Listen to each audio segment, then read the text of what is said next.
Welcome to this video on the upcoming fight between Terence Crawford and Madrimov. So a good fight going down obviously today as this video goes up. I just wanted to go through some last details on the main event and also some little smaller amounts of detail on the rest of the card. So getting straight into it, Crawford obviously doing very well, going to, if he wins this, gets his 4th weight world title, which will match Canelo, and really sets up the Canelo fight. And I think, you know, with all this Riyadh season and things like that, that's what people want, and that's what the big money fight is going to be. That is a super fight they want to make, and this will really set it up with both of them winning 4 weight titles. I think it's a great fight. I think Crawford, I think going into it, I thought Crawford would be a smaller guy. Obviously, him going up in a weight class. But looking at these press conferences and weigh-ins and things, he actually seems to be slightly bigger than Madrimov. And that might change when he bulks up with water after his weight cut.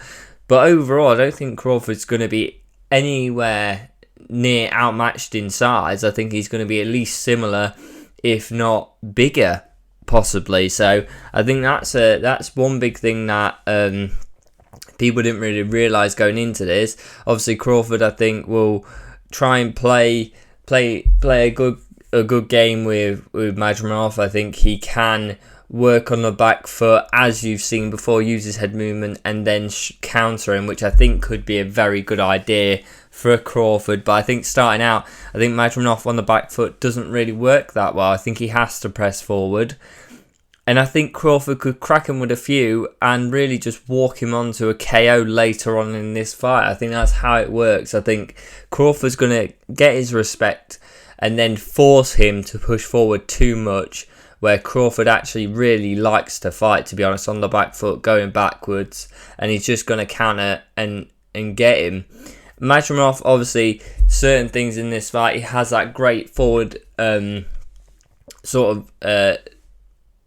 jumping forward left hook that we've seen, and it's very powerful, and he's a very powerful fighter, and I think that could be a problem for Crawford. But overall, I think Crawford is too good to know, look, I know that hand's coming, that could give me a dangerous that's a danger punch, and he doesn't mind working on the back foot. So I think that's the thing. If Crawford couldn't work on the back foot, he had to push forward, I think Madrimov would have definitely more of a chance. But Crawford loves to go on the back foot, great at countering, and will counter Madrimov, I think, and catch him with a couple of good shots. I think this goes no further than 7-8 rounds. I think Crawford gets him out of there in that time. But Madrimov may have success early. I think he may do. I think he will push forward. I think Crawford has to take our back foot, and I think Crawford will be waiting to get them counters in. Where Madrimov, when he's fresh, he won't give as many opportunities for Crawford to get them counters in. So I think it could be the first couple rounds that actually Madrimov does win, just due to Crawford. Look, I'm not going to give anything away while he's fresh, which is totally a great game plan. But I do think we'll see some success from Madrimov early on. So I do think Crawford gets it done. I think probably 7-8th round. I think he does get the KO TKO. He does get a stoppage in this fight and really pushes him on to the Canelo fight, which will be amazing if he does. Obviously in my review of this fight, which I'll put out a video for, I will talk about and say about. But I do think that's an incredible fight and the super fight that everyone wants to see. Getting on to some of the undercard fights, obviously you've got Andy Ruiz coming back to fight in this card against Big Baby Miller. Obviously, Andy Ruiz trying to get back up to his heyday, really. His heyday was beating AJ in that fight. Obviously, lost his second fight, but there is a trilogy that could be had there. And I think that's what he's really trying to push for. I think from the press conferences and the interviews with him, that's what he's pushing for. I do think if he comes, the big thing is, if Andy Ruiz comes in shape, he wins. I think that's the thing. I think he's a very good fighter. I think it's going to be very tough for Big Baby Millet unless Andrew Ruiz comes in unprepared. I think he will do. I think Andrew Ruiz is coming back prepared. Sounds like he's prepared. And really, Andrew Ruiz, if he loses this fight, that is it for him. I don't see what fight he gets that's actually a level where, he's got enough money now. He's not going to take small fights. And that's what he would be taking if he loses this. So I do think Andrew Ruiz gets the win. I think he's going to be more focused. I think, he showed if he's focused, he can beat the best in the world, like AJ, who's now showing, look, he's back up there at the top of heavyweight. And that's the thing. I think he's trying to get that third fight, the trilogy fight with AJ. And I think if he comes in, as fast as he was, gets in training, is working hard, is keeping his diet right, he'll get the win here. So I think Andrew Ruiz gets it done. I think by stoppage, I don't see how he doesn't. At heavyweight, there's going to be a stoppage there. Then you've got another heavyweight bout, which is a very interesting one. Gerard Anderson, Martin Bakole. Obviously, Bakole, big guy, great fighter. Anderson coming in, the younger guy. Pretty much everyone's saying he's the future of the heavyweight division. And he probably could be.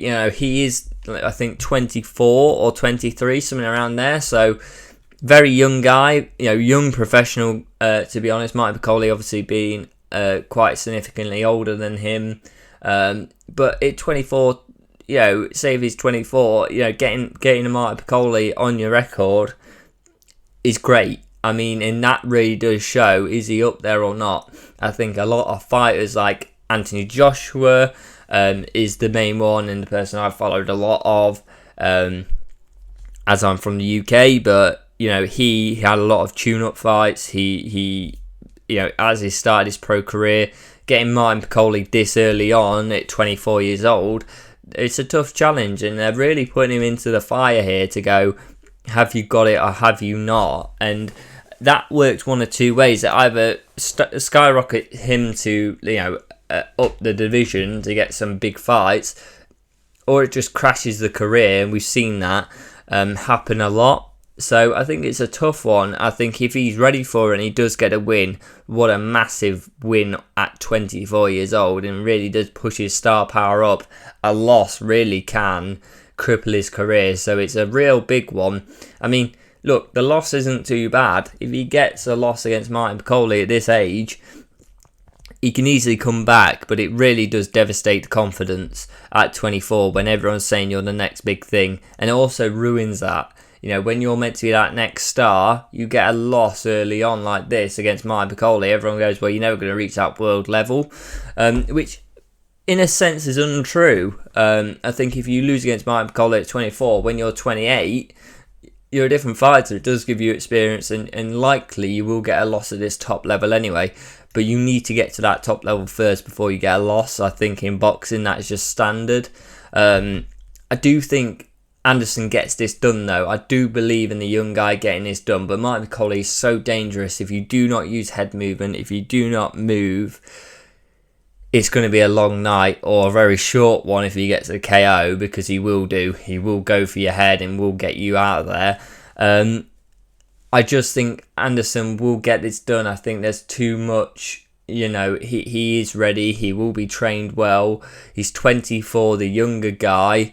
He has done well in his previous fights, and I think this, and it may be, and this could really go either way. This is probably, the Crawford fight, the Andrew Ruiz fight I've talked about. They're one I'm pretty more set on. This one is a bit harder to decide, but I think overall, you've got to go with Jared Anderson going, look, he is the younger guy, he is going to push on, and he's going to get the win and go forward in his career, because it really is the fairy tale of a young fighter going up and beating Martin Bakole and going on to bigger and better things, like the AJ story when he started winning and won was in the Olympics, went pro and started winning and become this great star. That's what we want to see. So I think I'll go for Anderson getting this done. I do think it could be a decision though. I think it's going to be maybe hard for him to get him out of there. I know it's heavyweight, so likelihood is they're big punches.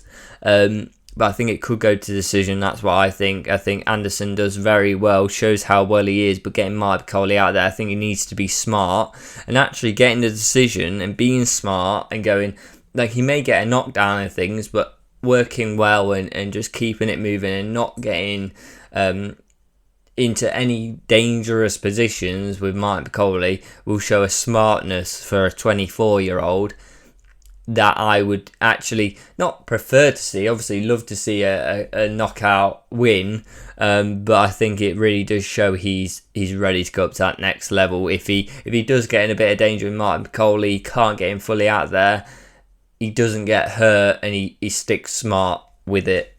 So please let me know what you think in the comments down below. Like, subscribe, and I'll see you next time.